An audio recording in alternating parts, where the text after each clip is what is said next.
Okay, this is a video I'm doing without any prep, no notes, and I just fancy doing it now while it's in my head. And it's a response video to Kim from Middle of the Book March, who's a fantastic channel. I watch all of her videos, and we read mostly different things, I think, although we're going to buddy read something together soon, which is awesome. But we tend to read different things. I think she reads a lot of science fiction or horror and fantasy stuff, but yeah, I love her videos.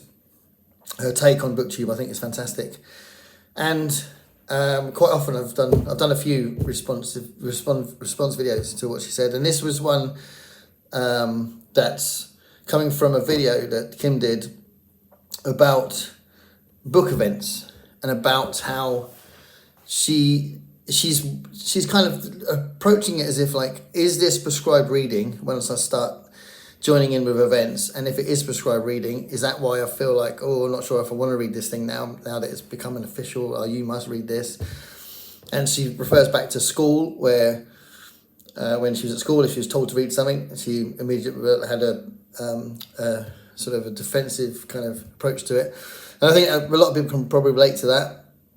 And I think that's a really interesting point to make. And what I wanted to add to it mostly is just a different kind of take on the FOMO thing. So fear of missing out is a big thing, clearly. And it's in general, it's a big thing that has the new generation facing a lot of FOMO with social media and their constant notifications, giving them that kind of need to check in with their notifications. And FOMO is something that's discussed in sociological circles as far as how the culture has changed so much with the social media thing. So you know, FOMO is definitely something that's worth talking about anyway. But with the context of BookTube, obviously we're talking about book events mostly, and buddy reads and group reads, that kind of thing. And I have built up tons of commitments to different book events and different monthly events over time, to a point where I had to step out of book events sometimes and thought, I can't do that. Or I've tried to make a month clear when it was just, when I wasn't reading stuff I really wanted to read because it didn't fit in with a book event. And I'm actually leaving January free to try and catch up on that kind of thing, because I've given myself a couple of things I want to concentrate on. Like in November, I want to try and honour Scott again with science fiction, although I will dip into a couple of other things I want to do. And December, I'm definitely going to be trying to clear through as many of the banned books projects as I can, and that's when I'll be buddy reading The Invisible Man by Ralph Ellison with Kim. So, you know, there's things I've got in my head, but if you think about, you know, June on the Range, Horror Mayhem, Garb August, tons and tons of different things that happen through the year. You know, the Read What Your Own Challenge, the Occult Detective October, which we're doing. There are lots of different ways that we can almost get BookTube choose our books for us. So you always need to leave space, I think. But one of the things that I wanted to say that hadn't been said in the video is that I don't think it's just fear of missing out. I don't think it's, because that seems a little bit sad, really. But it's not really, I don't think it's a more positive thing. It's actually about the friendships that we make on this thing, this platform, YouTube, BookTube. We've made a lot of friends. So we've made friends with the other booktubers. We've made friends with the people who comment. We've made friends over time. And sometimes we've made friends because of the events we've joined in on. Or, you know, some of the, like, I had a huge, it made a huge impact on me when I joined the New World's November one, the first time we did that. And there was this big Voxer chat. And I got to know Scott really well. I got to know Brandy. And we had lots of discussions with Mike K. Vaughan and Steve Donahue, all sorts of people like that as well, and Stan and Sean. And, you know, I really got to know them, and they got to know me a bit. And, you know, and to be fair, in that discussion and in the Star Trek group as well, I seem to be at odds with everybody else quite often. But apparently I'm easy to please. But anyway, that whole friendship thing is a really important thing. And that is what you're not being